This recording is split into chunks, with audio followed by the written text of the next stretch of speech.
नमस्कार। आपका अखबार के YouTube चैनल पर आपका स्वागत है। मैं हूं प्रदीप सिंह। लखीमपुर खीरी में ऐसा लगता है पूरे मामले में राकेश टिकैत ने रायता फैला दिया है।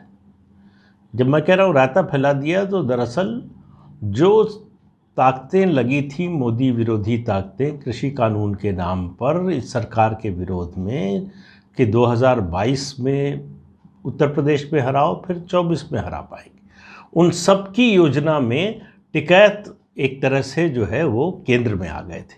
कैसे आ गए थे? जब वो 26 जनवरी की घटना के बाद रोए। 2 दिन बाद उनकी सारी बातचीत हो चुकी थी उत्तर प्रदेश सरकार से और वो वहाँ से गाजीपुर बॉर्डर से हटने वाले थे।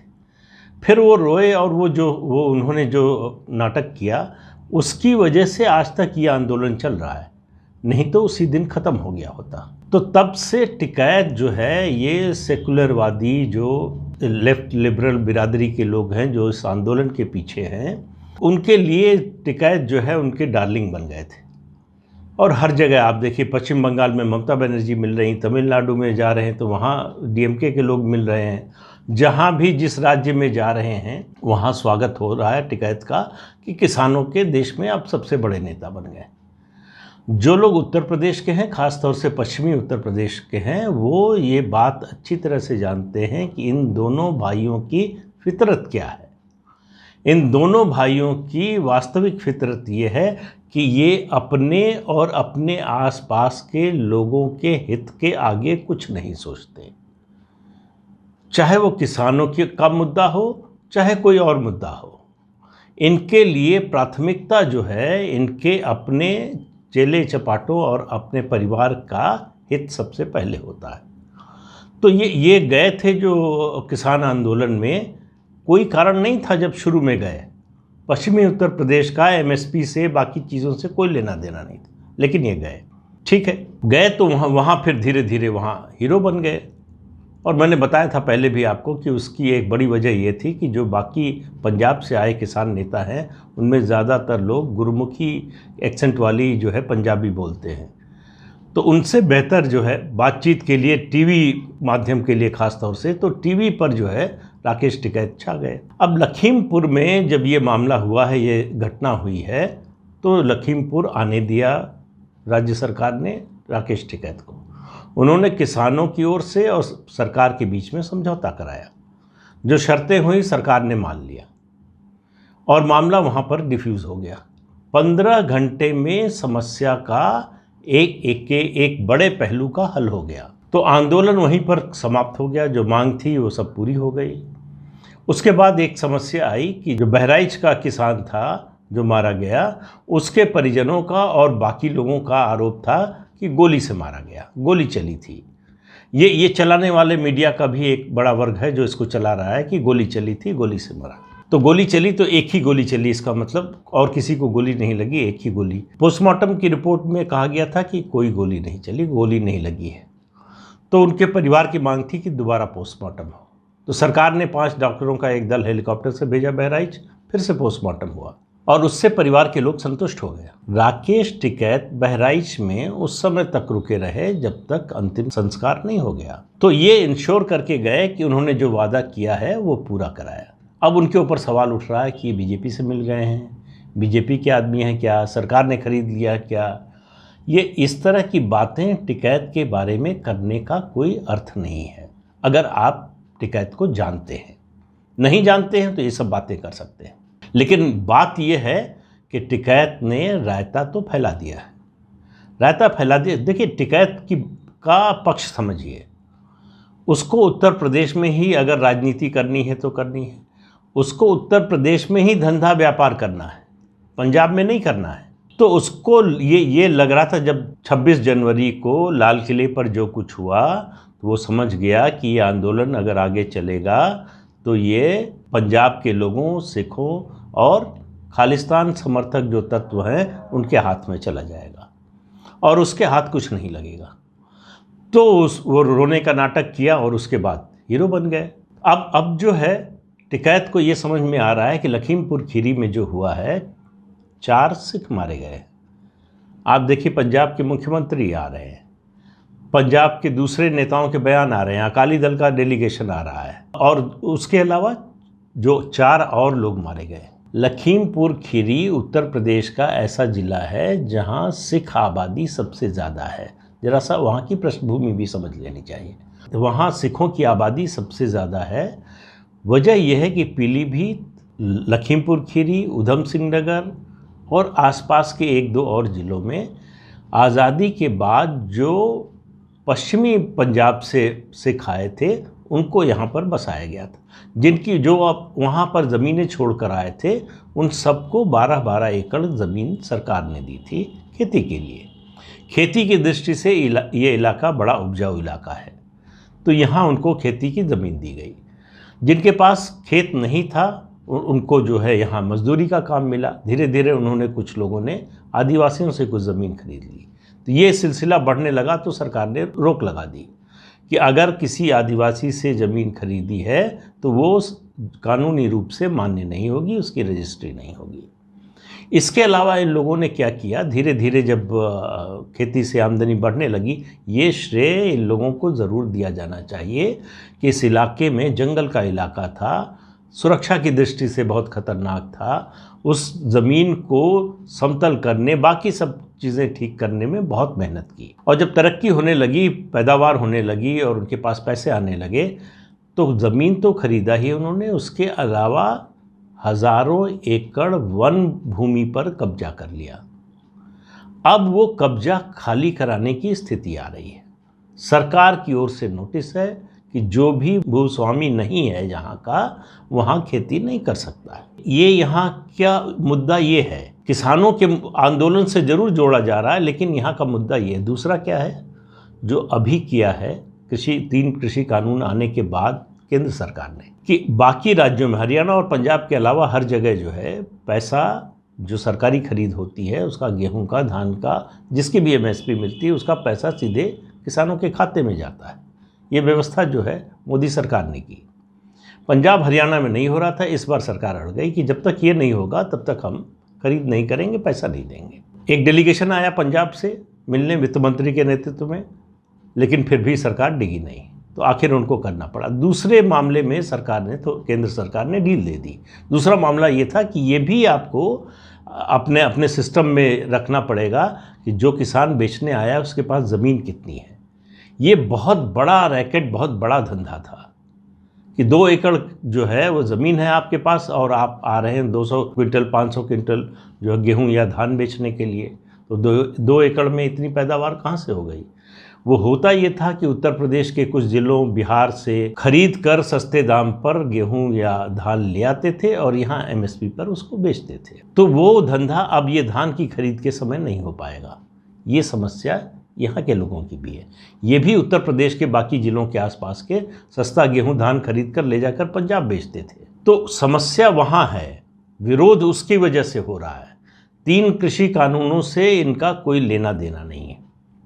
दूसरी बात, घटना पर आइए। घटना के 2 पक्ष हैं मेरी नज़र में। एक, किसानों पर जो गाड़ी चढ़ाई गई, उसमें प्रश्न पहले भी मैंने कहा था। सवाल यह है कि क्या जानबूझकर सुनियोजित ढंग से ऐसा किया गया। ऐसा सुनियोजित ढंग से करने वाला ड्राइवर, उसको फिदायीन होना ज़रूरी है कि वो मरने के लिए जा रहा है। अब मुझे नहीं लगता कि हरिओम मिश्रा जो है वो किसी दृष्टि से फिदायीन थे।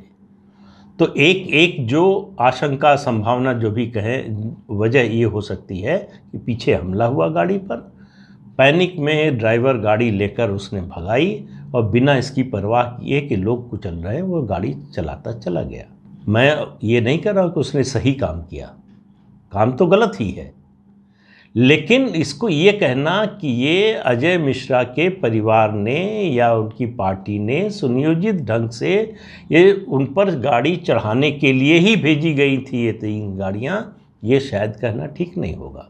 लेकिन अभी जांच चल रही। दूसरा पक्ष ये है जो कैमरे में सबको नज़र आ रहा है कि पीट कर मार डाला गया 4 लोगों को। अब उनके फोटोग्राफ है, उनका वीडियो है, सब कुछ है। दोनों तरफ से FIR हुई है। गिरफ्तारी पुलिस ने किसी तरफ से नहीं की है। आज सुप्रीम कोर्ट ने इसका जो है सुओ मोटो जो है स्वतः संज्ञान ले लिया और इस पर सुनवाई शुरू कर दी। उत्तर प्रदेश सरकार से कहा है कि आप इस पर स्टेटस रिपोर्ट अपनी पेश कीजिए, कल फिर सुनवाई होगी। तो मुझे लगता है कि अब शायद आशीष मिश्रा की गिरफ्तारी कल सुबह तक हो सकता है कि हो जाए, क्योंकि उनके खिलाफ नामजद FIR है, 302 की धारा लगी हुई है। तो पुलिस को उनको गिरफ्तार तो करना ही पड़ेगा, लेकिन गिरफ्तार उन लोगों को भी करना पड़ेगा जिनकी पहचान वीडियो के जरिए हो चुकी है। तीसरी बात जो मैंने कल भी कही थी कि आशीष मिश्रा वहाँ पर थे या नहीं थे, इसके दावे दोनों तरफ से हो रहे हैं। आशीष मिश्रा, उनके पिता अजय मिश्रा कह रहे हैं कि वहाँ पर नहीं थे, जो उनके विरोधी हैं वो कह रहे हैं कि वहाँ थे।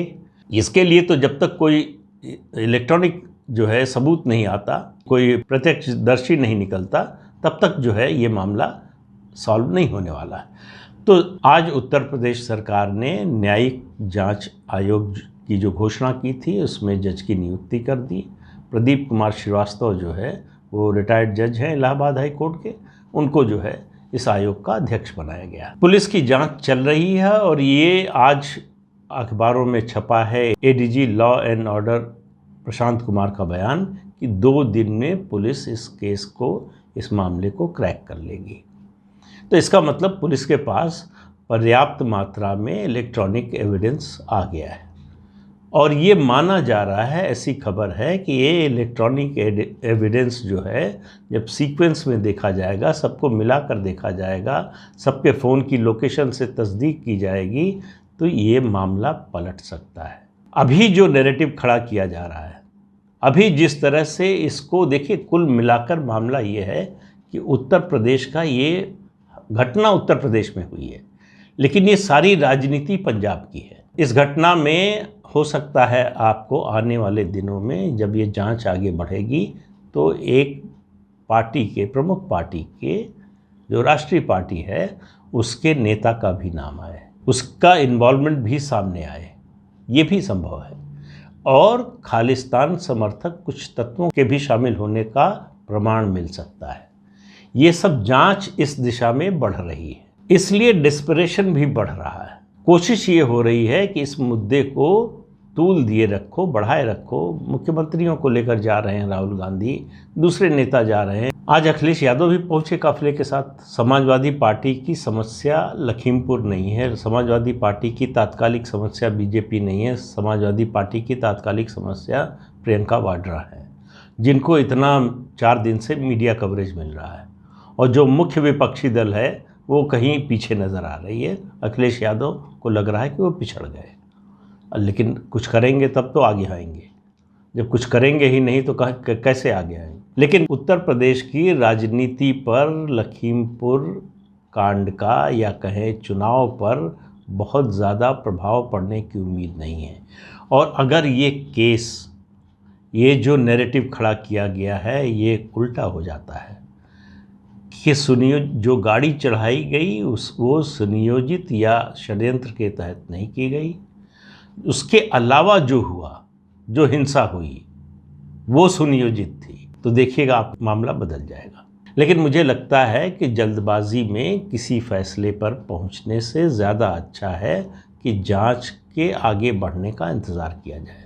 सुप्रीम कोर्ट में कल उत्तर प्रदेश की सरकार अपनी स्टेटस रिपोर्ट में क्या कहती है, ये बहुत महत्वपूर्ण होगा, क्योंकि कल फिर सुप्रीम कोर्ट सुनवाई करने वाला है। मामला सुप्रीम कोर्ट में चला गया है तो कम से कम ये जो वहाँ आग भड़काने की कोशिश हो रही है, लोगों को उकसाने की कोशिश हो रही है, वो कम से कम मुझे लगता है कि थोड़े समय के लिए तो बंद कर देना चाहिए। कम से कम सुप्रीम कोर्ट क्या कह रहा है, क्या फैसला देता है, क्या निर्देश देता है, इसका इंतज़ार करना चाहिए और जांच को आगे बढ़ने, जांच का नतीजा आने का इंतज़ार करना चाहिए।